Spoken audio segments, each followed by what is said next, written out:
This is Forrest Nash, and you're listening. Please help me. My name is Casey Moore. I'm at 25 Nancy Drive.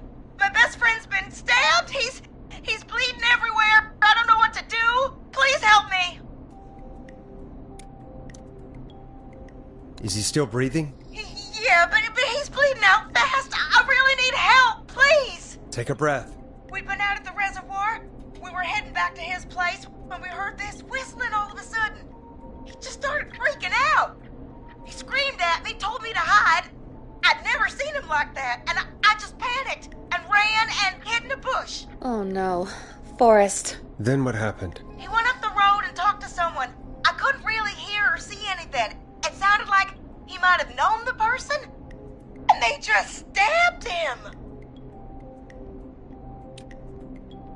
Casey, was he talking to a woman? I don't know. They had a mask and wore all black. That's all I know. Please, we need help here. I'll get you help, but I need to know.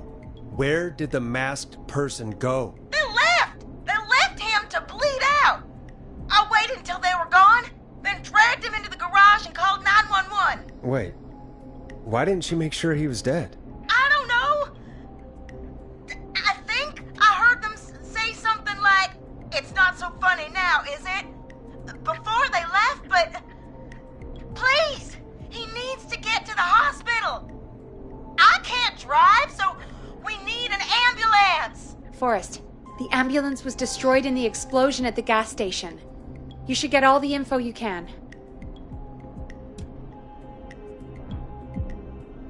Can you tell us where your friend was stabbed? They stabbed him in the stomach, and then stabbed him again in his leg when he was on the ground, and it's... Oh, the knife is still there in his leg! What's your friend's name, Casey? It's Jason Parker. We'll be right back. Peggy, patch us through to the hospital. On it. Phoning St. Gabriel's now. Switch to line 2. Hello, St. Gabriel's Hospital. How can I help you? Hi, this is Forrest Nash from 189.16. We have a stab victim at 25 Nancy Drive named Jason Parker. He's been stabbed in the stomach and the leg. He's bleeding heavily. Oh God, I'm sorry. But the ambulance is... well, you know. I know, but please, we need something, or he's going to die. Forrest, Listen, you're going to have to get him here. We need to see him, and we can't get there ourselves right now. We don't have any way to drive him right now. And even if we did, he's bleeding out fast. All right, listen. We need to buy him time to get here. That means stopping the blood first, and then finding someone to stabilize him. To stabilize him, you really need someone with first aid training. Do either of you have any? No. Me neither. Damn it. I'm really sorry about this, but I have other patients who can't wait. All I can do is talk you through the procedure as quick as I can, and then leave the rest to you. Do you think you can handle that? We don't really have much choice. Hit me. Okay, from the top. If he's bleeding out, then you need to get him comfortable and try to stem the bleeding. Lay him down. Apply continuous pressure directly to the affected areas. When the bleeding slows, get a clean cloth of some kind and hold it over the wounds. Get them comfortable. Apply pressure. Clean cloths when slowed. Got it, I think. You said he was stabbed, right? If the object he was stabbed with is still in him, don't take it out. It's stopping the worst of the bleeding right now. If anything, you should secure it so it stays where it is. I wouldn't have thought of that. It makes sense, though. God, that was a lot of info. But I think we can handle this. Glad you got it so far, because there's more to go. I'm still with you, Doc. What else do we need to know? If he's lost a lot of blood, he may enter shock. If he does, act fast. If you applied a cloth and it's bleeding through, don't remove it. Just apply another on top of it. If it's safe, elevate his legs to get blood circulating to his vital organs. Try to keep him warm. Get him to rest and reassure him. We need the patient to stay calm. All right, don't replace bandages, elevate his legs, keep him warm and calm. This is a lot. I'm really sorry. That's as much as I can give you right now. Try to stop the bleeding, find someone to get him stabilized, and get him here as quick as you can. Good luck. All right, Forrest. Casey's still on line 1. Hello? Hello? Forrest, are you there? I'm here. How is Jason doing? Badly. He's still bleeding. I need help. stomach wound since you left, but he's still bleeding. I don't know what to do. That's good, Casey. The nurse said to do that. What about the knife in his leg? It's gotta be hell. Should I pull it out? No, don't touch the knife. The bleeding will get worse if you pull it out. Are you sure? I'm sorry. I'm gonna stop making suggestions. No, don't worry, Casey. We're a team here. We're all going to get Jason through this. Casey, is his leg wound bleeding right now? I hate looking at that knife. Yeah, it's bleeding. His stomach is worse, though.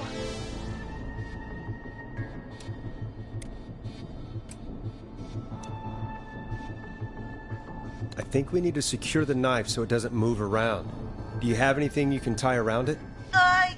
Yeah. There's some laundry piled up on top of the dryer, some cloths on the hood of the car, and what else? I guess I've got my jacket. Sorry about this, Casey. I think it's best we use your jacket. It's probably less likely to bleed through. It's just a jacket. Give me a second. Here we go. I'm sorry, Jason. It's secure. I'm putting pressure on his stomach again. I'm starting to think we might make it. Forrest, can I have a word? Now isn't the best time, Peggy. Can it wait? Forrest, it's kind of important. All right.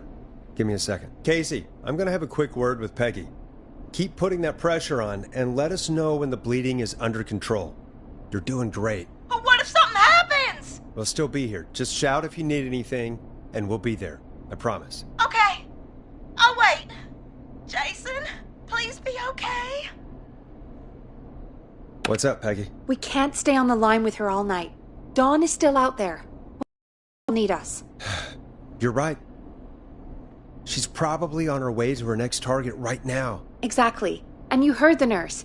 We need someone there with training who can stabilize him. He's got to get to the hospital somehow.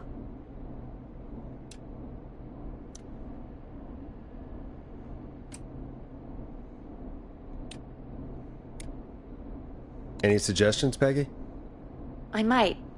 A little before you started working here, KFAM did a mandatory first aid training course. Me and Karen missed it because we were away on a producer getaway. You skipped it, didn't you? Never mind. So, how does KFAM's first aid course help us? Casey said they're at 25 Nancy Drive, right? Yeah? Why? They put up a bunch of cheap houses around there about 10 years ago. So a bunch of people here at the station live around there. Do you think any of them could help Casey and Jason? Probably, but I don't know who lives there. And since I missed the training day, I don't know who knows first aid. Could you call them and ask? I don't know everybody's numbers. I've only ever called Karen. Everybody's personnel info is probably in Reggie's office. Got it. I'll look through their files in Reggie's office. It's a life or death situation. I'm sure they won't mind. Right. But there are a couple of problems with that. Go on. It's sensitive information, so Reggie probably locked it in his safe. Great. Do you have any idea what the combo for the safe could be? Not a clue. Reggie's a serial note-taker, though. Maybe something in his office will give it away. Right. There is something else. I'm not gonna like this, am I? Have you ever heard, "The future is floppy"? Peggy, what the hell are you talking about? I'm talking about floppy disks. Floppy disks are like these futuristic things that have information on them. You put them in a computer and they do something. Peggy, I know what a floppy disk is. Anyway, Reggie decided that the future is floppy and started phasing out our physical records and replacing them with these floppy disks. I imagine it's the same for our personnel files. That's good to know. Since we haven't heard anything from Casey, I'm guessing Jason's okay for now. I'll check out Reggie's office and see what I can find. You'll need a key for that. I'll just slide it under my door now. Thanks, Peggy. I'll just have to look around.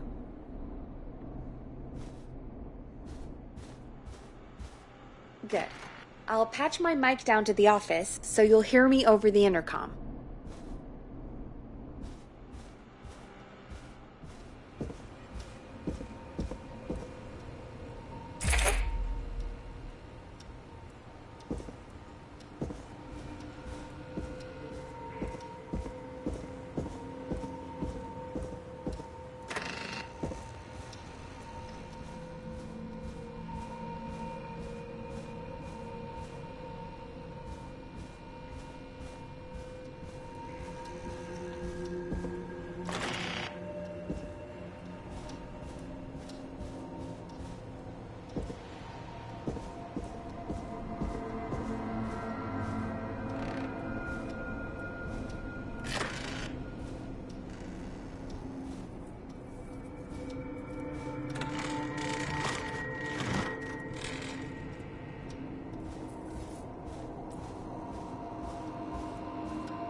Looks like I need a 4-digit code.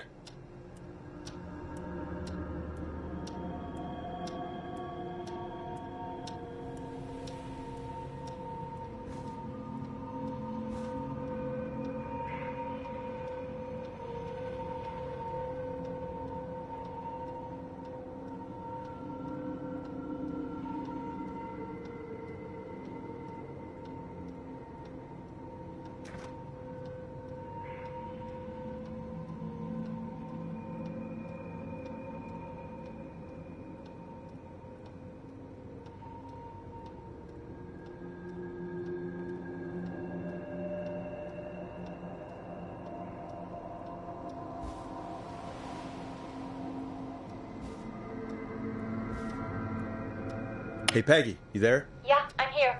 Did you find what we need? I can't figure out how to get into this stupid safe. No worries. We still have a little time. Reggie writes almost everything down somewhere. I'd recommend you start reading. I'll have a look around. You're probably right. I'll let you know when I find something, or don't.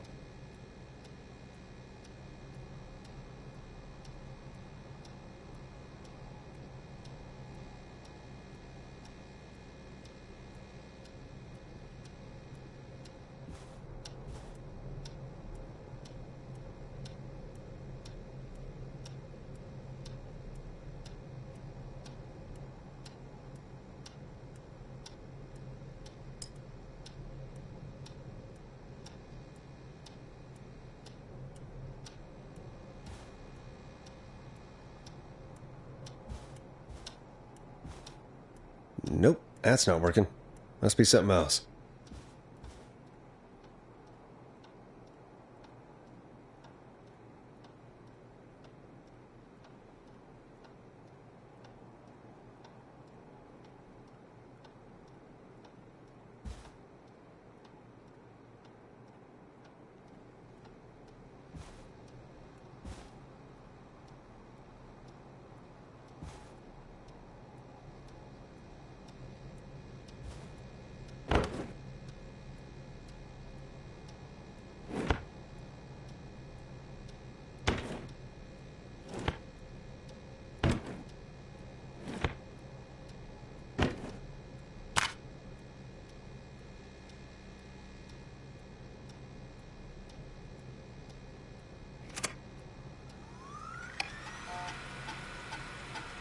Could this be it?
Nope, that's not working. Must be something else.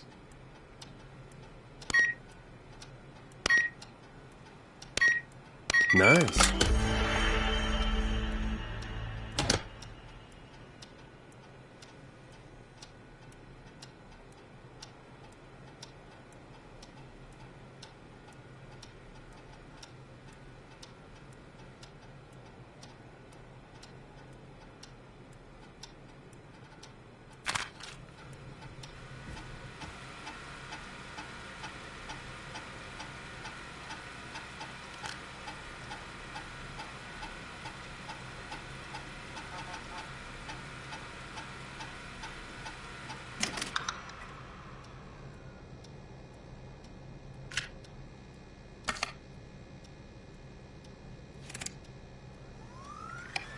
Get a load of this, Peggy. Apparently, I'm a lone wolf type. Forrest, what are you doing? We don't have time for this. We have a man literally dying on the line, and you're more interested in you. You're right. I'm sorry. I need to focus on possible candidates. I can read the rest of this later.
Hey, Peggy. I think Reggie's on to you and Karen. Maybe don't bring those little drink umbrellas into work for a while. What? Why are you reading my file? You need to find someone who can help Casey. We already know I can't. Don't waste time. You're right. I'm sorry. I need to focus on possible candidates. I really shouldn't have read both. We're in a hurry.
Hey, Peggy, you there? Yeah, I'm here.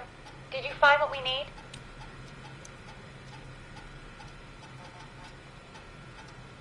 I think I know who our best bet is to help Casey and Jason. All right, good work. Who should I... Hello? Is anybody there? Casey, I'm here. What's wrong? Jason started going pale. I tried to get him to rest, but he just threw up everywhere. What's happening? What do I do? God, it sounds like he's going into shock. Casey, just stay calm. It's going to be okay. But the bleeding seemed to slow down. Did I mess up? Jason, I'm sorry. Casey, calm down. You've done everything right. I need you to listen to me, okay? For Jason. What did the nurse say to do about shock? Casey, I need you to elevate Jason's legs. We need to get the blood flowing to his vital organs. Got it. Jason, stay with me. I'm just gonna move you. This might hurt. Okay. I propped his legs up on some boxes. I'm looking at my notes. We need to get Jason as warm and comfortable as possible. Do you have anything you could use nearby, Casey? Yeah. I still have some laundry next to me. I'll wrap him in some blankets. Just give me a second. Sorry. Jason's bleeding through his bandages. Should I get him new ones? Or... Oh, God. Don't remove the bandage. Apply another one on top of it. Do you still have something you can use? I'm using the laundry to keep him warm. So... I'll use the cleaning rags on the car. They don't look dirty. I'll fix his bandage and get him warm. Hold on, please.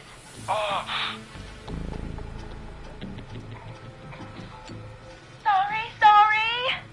I'm done. You're gonna be okay, Jason. Just relax now, okay? Oh, I'm scared. He's not doing well. Is he gonna...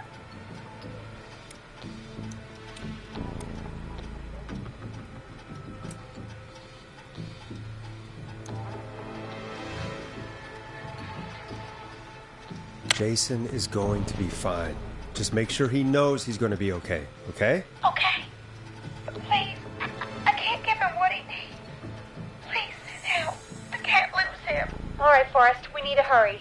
Jason doesn't sound like he's doing too well. You said you knew who to call earlier? Who was it?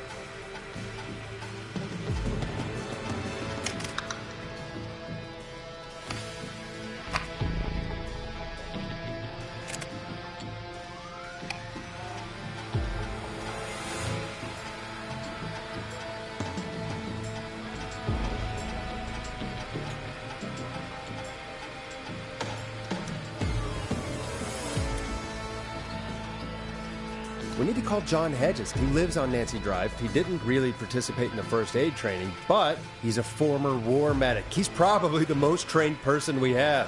Really? I never really spoke to him before. A war medic, huh? Yeah, and according to Reggie's notes, John keeps all of his old equipment at his house. He's something of a hoarder. All right. What's his number? 5420735. Calling now. Let's hope he picks... Who the hell is this calling me at? What time is it? John, it's Forrest Nash here at KFAM. We have an emergency and we need your help. Forrest? If this is a work emergency, then it can wait until the goddamn morning. Just leave me a note like everybody else.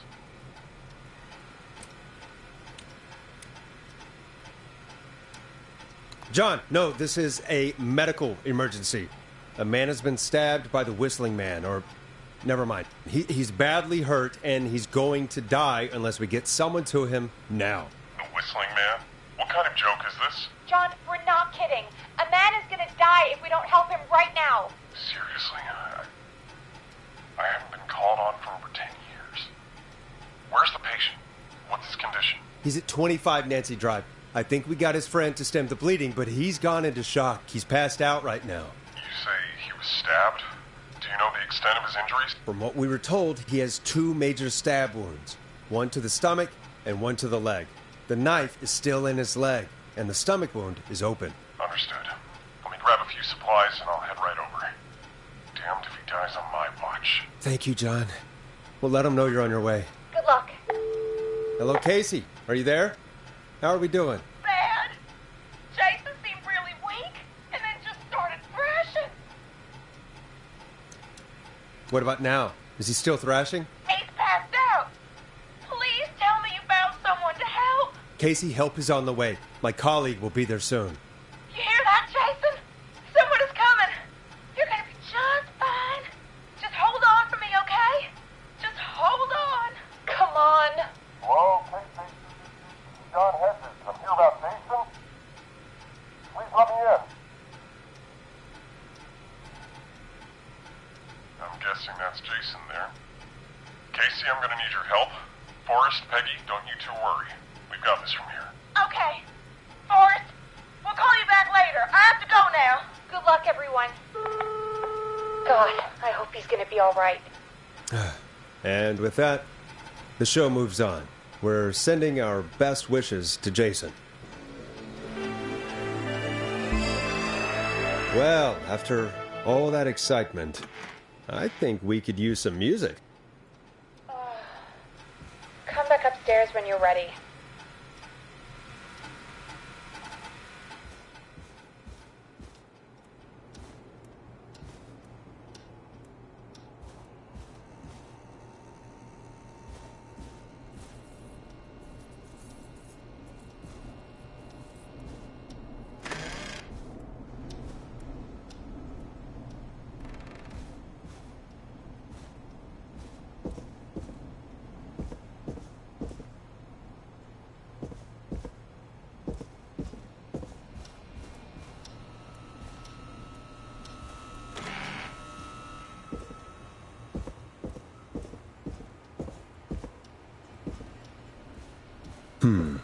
What song should I play?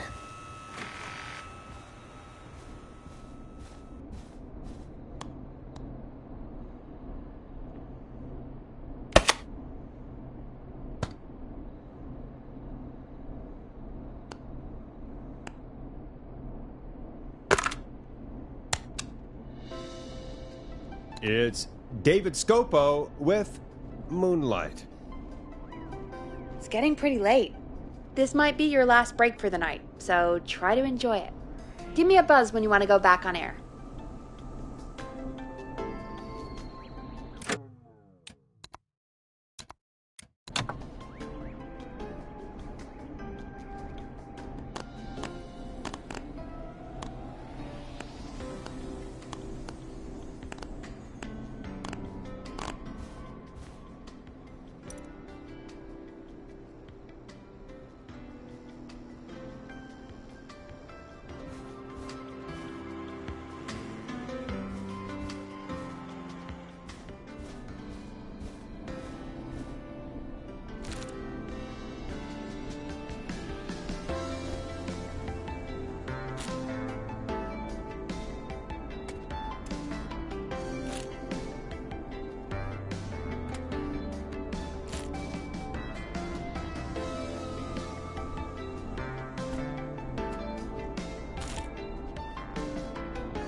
Let's roll. You got it. We've got another call coming through, too. Okay, Forrest, shut the music off. Oh, we have another call coming in, but hang on. What's up, Peggy?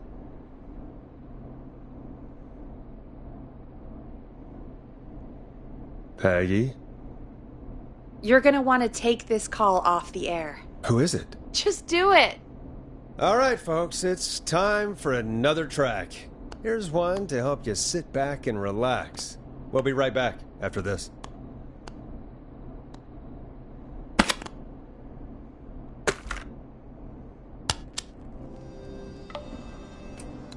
I hope this is good news, Peggy. Who have we got? Find out for yourself on line 1. Hello? Forrest, I'm glad I got back through to you. Sounds like it's been a busy night, huh?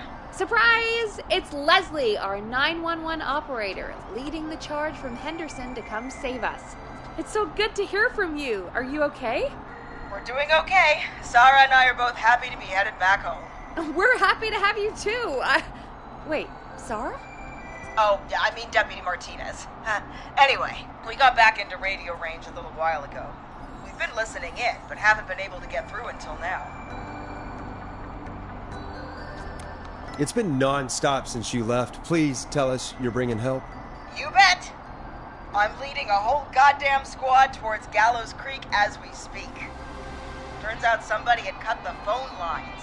They had no idea what was happening. That's great news! That's crazy about the phone lines, though. Do you think the Whistling Man cut them? I'm guessing so. I don't know how the Whistling Man did it. But that doesn't matter right now. Listen, we're coming in hot, but we need your help. I know Gallows Creek isn't a big town, but if we don't know where the Whistling Man is, we can't get him. Her. That's where you come in. You can count on us. What do you need? It might be a long shot, but here goes. The Whistling Man already called up a few times. I bet she calls again. We're still a little ways out of town, so if she calls, stall her. Buy as much time as you can for us to get in. And while you're talking to her, try to figure out where she is. We'll be listening in, so once her location is known, we'll head straight there and end this nightmare. I don't know. Is she really just gonna give up her location? I guess we'll find out. Anyway, I'll radio the other cars and tell them the plan is a go. Hopefully the next time I see you, it'll be with our killer behind bars. Take care now. We'll see you soon, Leslie. Oh, thank God. It sounds like this is almost over. We're nearly through this.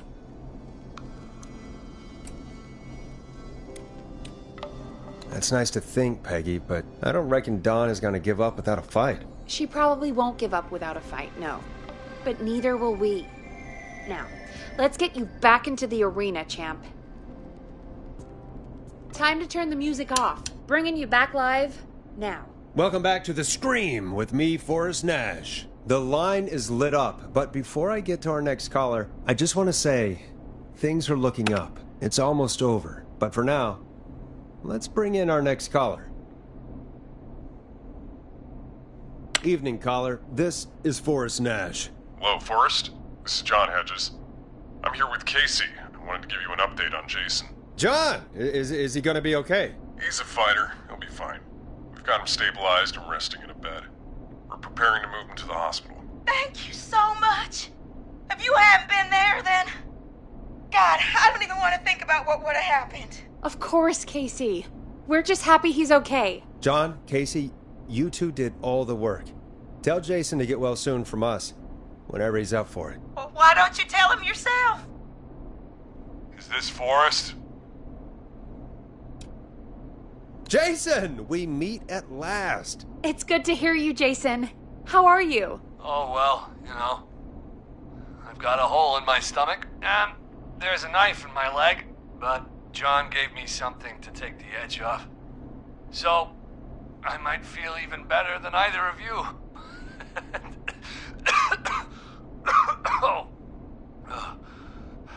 Take it easy until you get to St. Gabriel's. I will. But, before that, I needed to call you. I'm guessing the Whistling Man is still out there?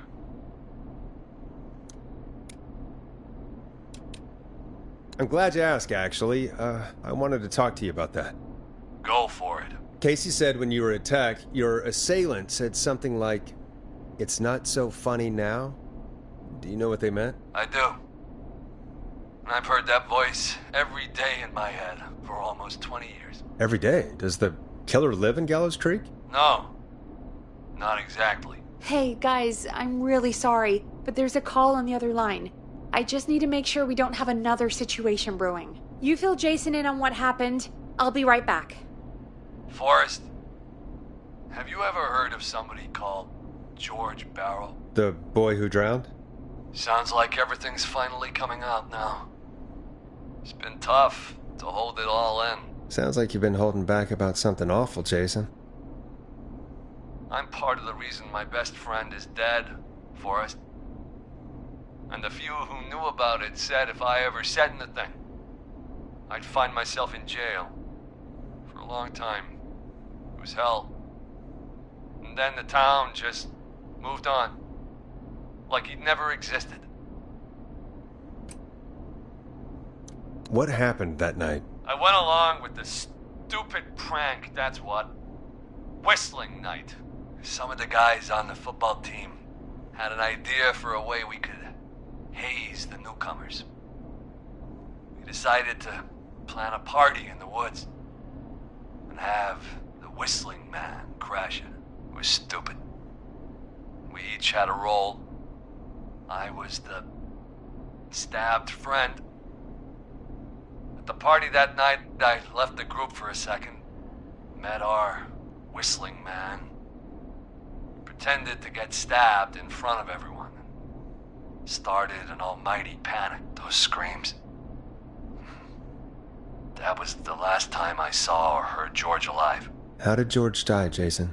I don't know. I was playing dead. But when I heard her scream... Her? Yeah. George's girl. Do you remember who she was? Yeah. He called her Bean. I heard her again tonight, Forrest. Her name was... What? What happened? Are we still on air? No, we're not. Seems like the power is completely gone. How do we get it back on? I don't, we can use the emergency generator down in the basement. Reggie picked it up a while ago in case we ever needed to do an emergency broadcast. An emergency broadcast? Emergency? You know, nuclear war, alien attack, broadcasting a serial killer's location to the cops so we can end this nightmare. Fair point!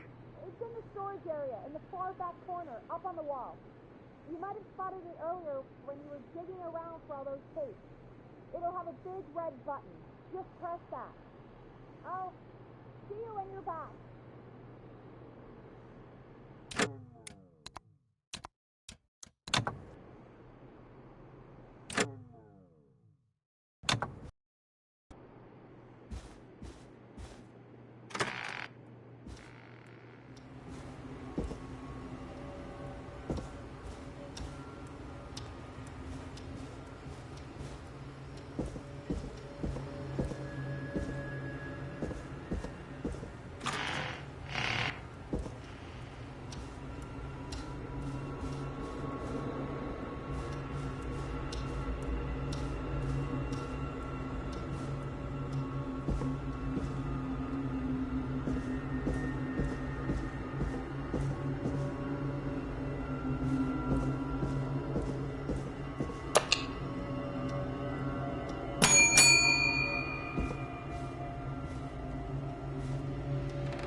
Far back corner.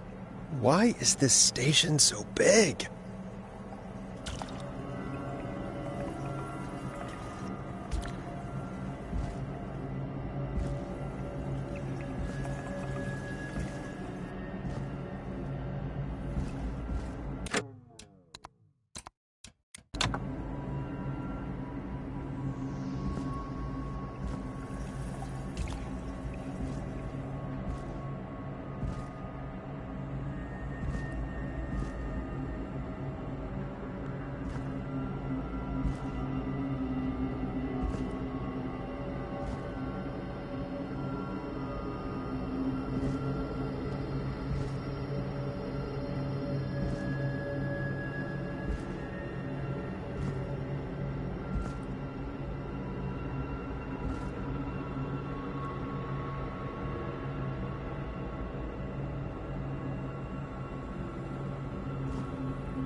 That must be it.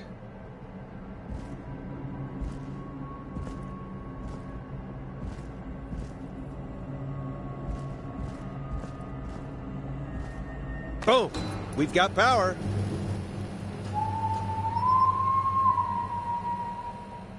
The whistling man. I need to warn Peggy.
Peggy, are you there?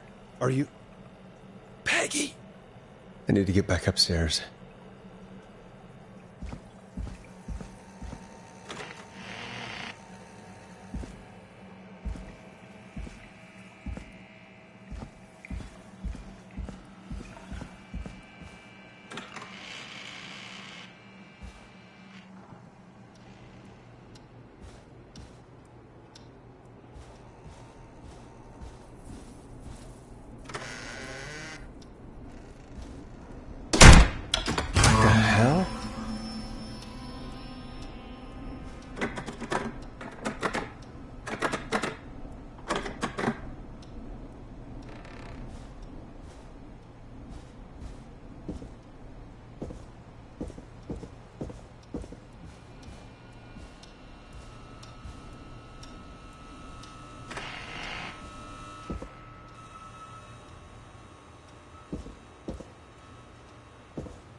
Oh, no.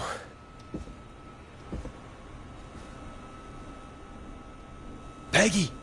Where'd you go?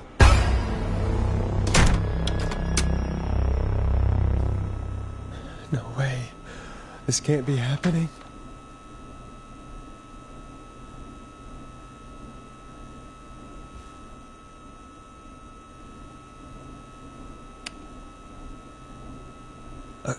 A call.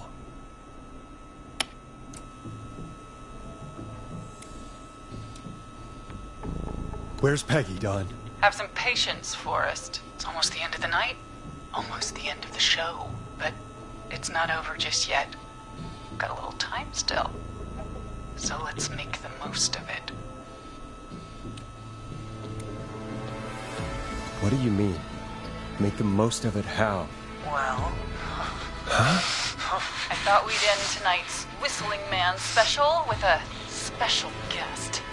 The one who started it all. Let me take that out of your mouth and... You crazy bitch! Let me go! Welcome to the air, Mr. Teddy Gallows Jr. Wait. It's all gonna come out tonight, Teddy. Your daddy and his money saved you 20 years ago. But even if you crawled out of his coffin with all the money in the world... Wait, where the hell is Teddy? How are you talking to him if you're here with me? Because I'm not there with you, Forrest. I'm here with Teddy. And if he says where that is, well, he knows he'll get it. Wait, then... who am I looking at? Forrest Nash, let me introduce you and all of Gallows Creek to my boy, Henry Barrow. Your son? You mean you... Wait, that he... Yes, Forrest. He and I had a son. there were 2 whistling men tonight. Of course! That explains how you were always able to get around town so quickly. Hang on. Did you say Barrow? Then are you?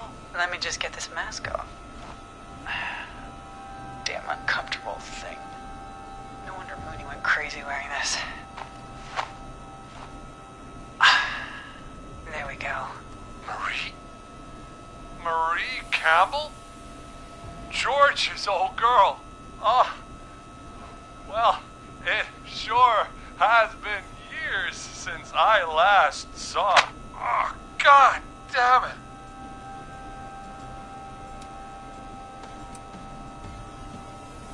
Where are you going with all of this? Everyone's gonna know now what Teddy did. He killed George that night. This night. 20 years ago. Listen to me. You... You're gonna talk when I talk to you. And not a moment before. Meanwhile, Forrest, I'm gonna give you the chance to talk. You're gonna help me reveal what really happened to George all those years ago. Why should I help you?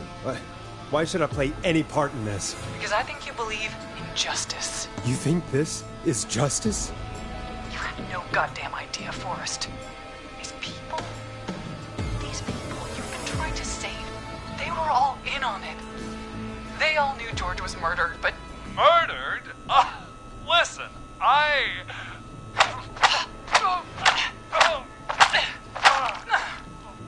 said you speak when you're spoken to. Now, I know you've done some good work tonight in piecing together what happened to George 20 years ago, and that's why I want you to interview us.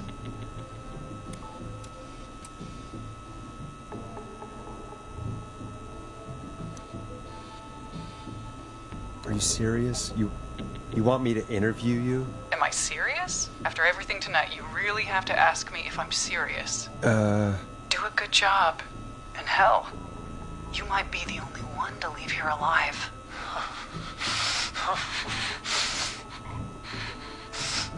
I need to drag this out. If I can buy Leslie time to get back to Gallows Creek, and if I can find out where Marie is, then this can end. Teddy, we'll start with you. Just, talk me through what happened that night. How did it start? How would I know?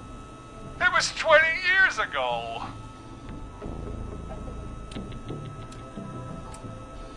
Teddy, be honest with me or we're both going to die. Honest? Forrest, I'm trapped here with a psycho. Ow. What the hell? God damn it. Okay. Our first team party was coming up. And when I saw the date it was scheduled for, I had an idea for a way we could prank the new guys.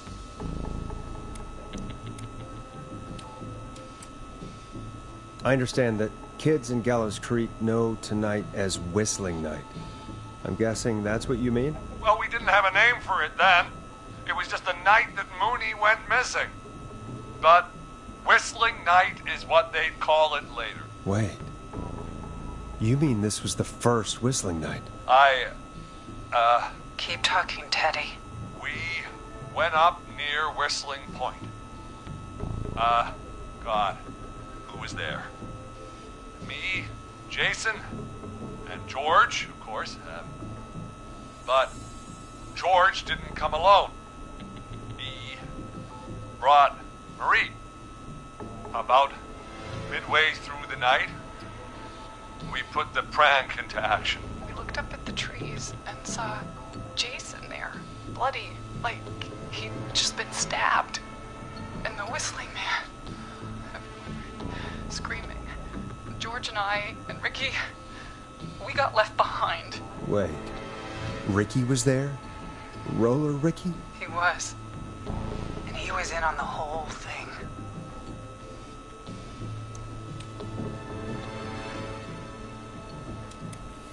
How did you know that Ricky was in on it? Teddy and Ricky were as close as anybody. I can't believe for a second that Ricky didn't know the plan. I never told... Damn it! If Ricky had told us, if he just told us. He... and George would both be alive still. Well, if Ricky weren't dead, we could have heard his side of the story. It was just a stupid prank. How can you still say it was just a prank? Oh, come on. Oh, God. Damn it. You made George think Jason had been murdered. He thought his best friend was dead. And so tonight you stabbed him for real? It's the role he wanted to play. Jason's still alive, Marie. He was with a friend. We talked her through how to stop the bleeding and got him professional help just in time. Oh.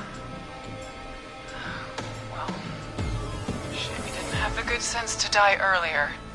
He's gonna regret that. Enough about him. Me and George took off running, but somehow we got separated in the woods. I ended up near the bottom of Whistling Point, and when I noticed George wasn't with me, I panicked. And then, I don't know how he snuck up on me, but the Whistling Man grabs me. I scream, and he starts laughing, telling me it's just a joke. I can stall for time here.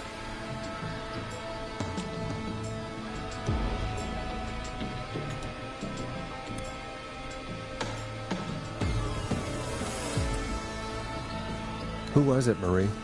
Who was the Whistling Man? I suddenly recognized it was Chuck. Chuck Brody was the Whistling Man, laughing away. But then he stops, and he's looking up at the top of Whistling Point. What was he looking at?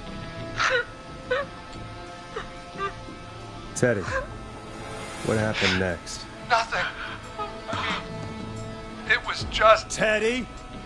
George fell off Whistling Point.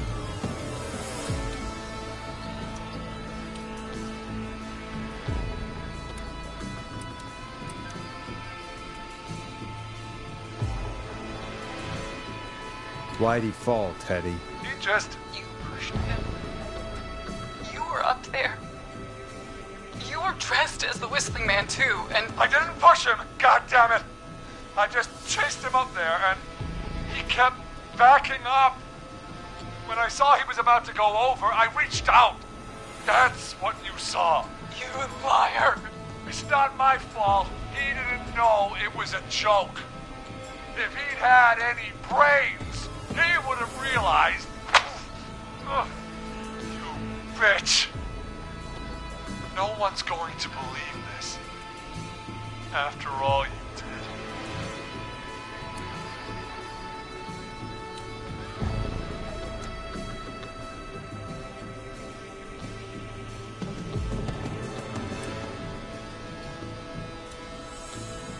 If she's lying, why the cover-up? My future was at stake, Nash. You know what it's like. People like us are bred for bigger things. I'm going to be the mayor of this town, Forrest. And then governor. And then, who knows? What happened that night was tragic. It should never have happened. But it was a mistake. It was just a stupid joke gone wrong. So my father sent Clive out to clean it up. Why should a blip ruin my future? George was a blip?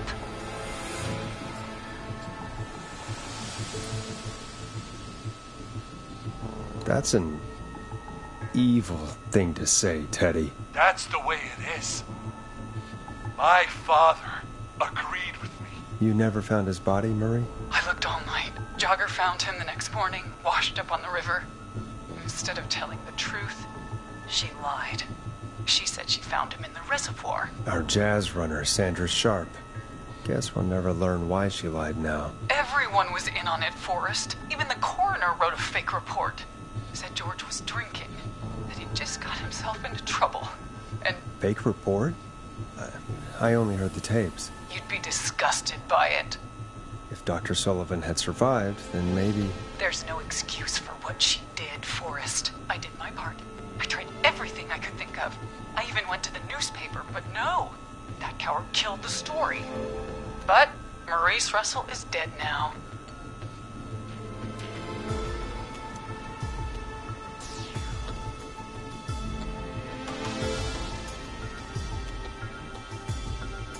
When will the killing end, Marie? End? When does it end? You can't kill the world. This has to stop sometime. It has to. It never should have started. He shouldn't have pushed my George off the cliff. He should have been punished. But he's coming to a stop. At least for now. Here, where George and I first met, before he joined the football team, was right after he shot the winning throw. Wait a sec.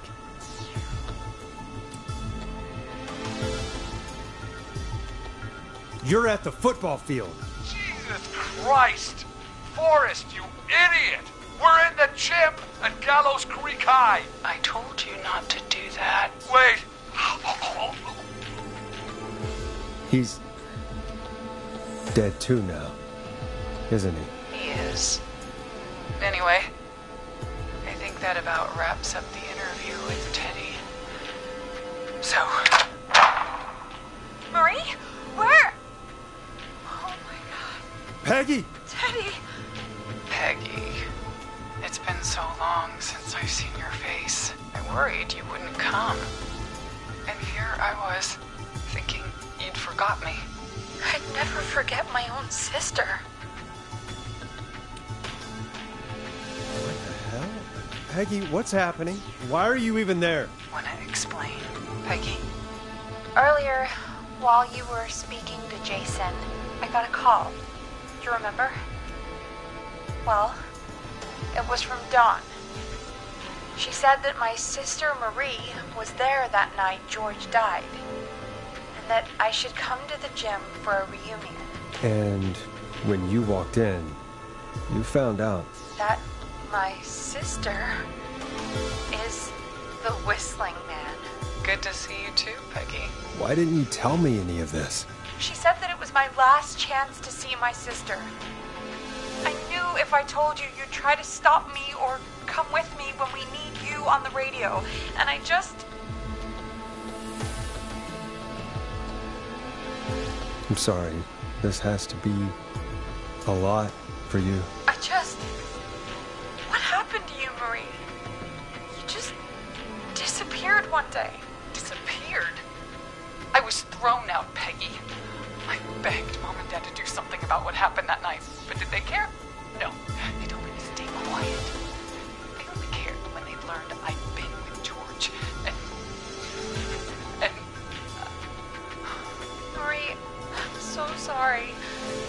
I never knew. It's not your fault. Really, it's Mom and Dad I should be seeing right now.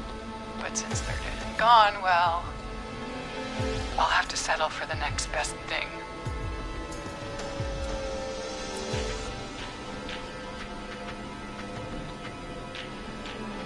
Don't.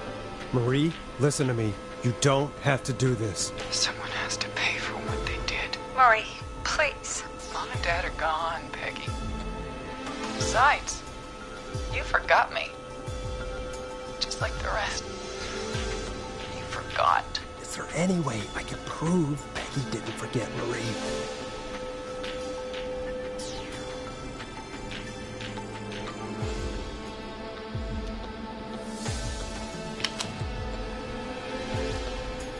Marie, Peggy never forgot about you. Keep your mouth shut. She kept a card from you.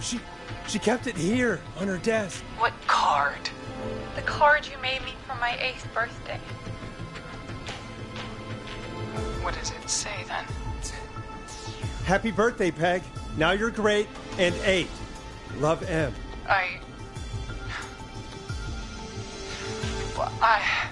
never forgot you. Well, no one's gonna forget now. Peggy, no!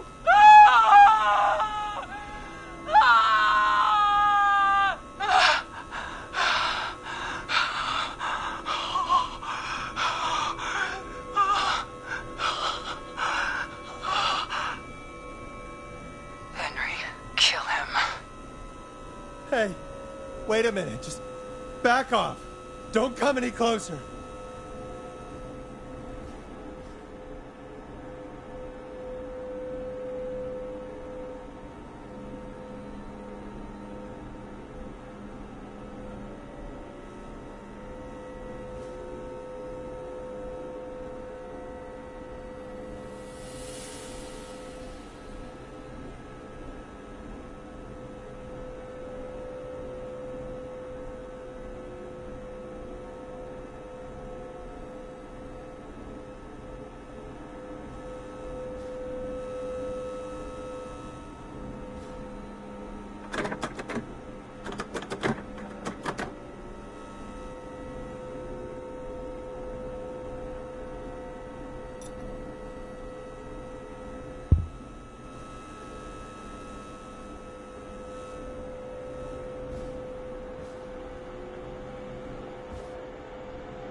No! Please!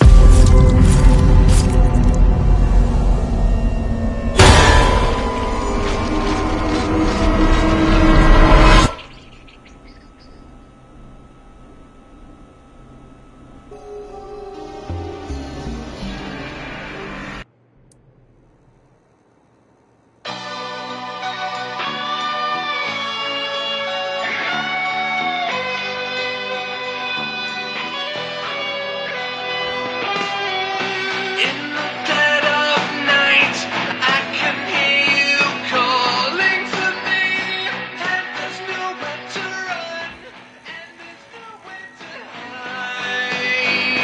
I can put up a fight, but you're just out of sight,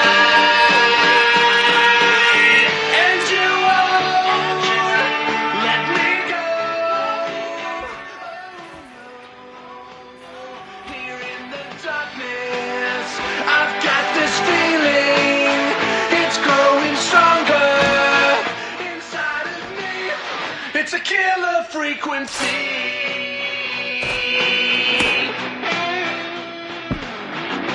I can feel my heartbeat, and it's bursting out of my chest.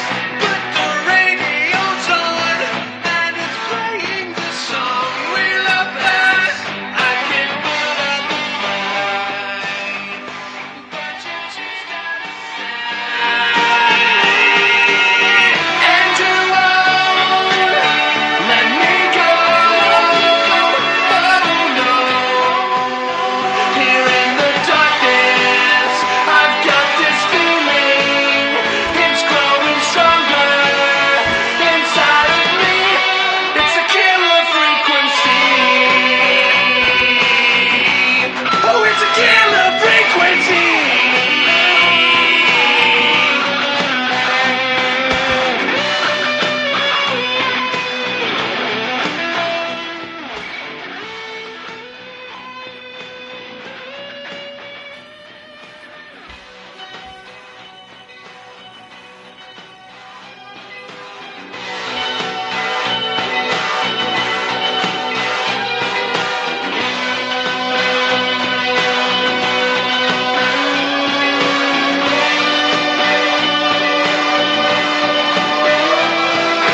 Fratman Plunker. We got a slow-roasted pizza and a note to call this number. This is like the best thing I have ever put in my mouth. This pizza made a single tear roll down the cheek of my good friend Norman the Barbarian. I just want to say, dude, thank you.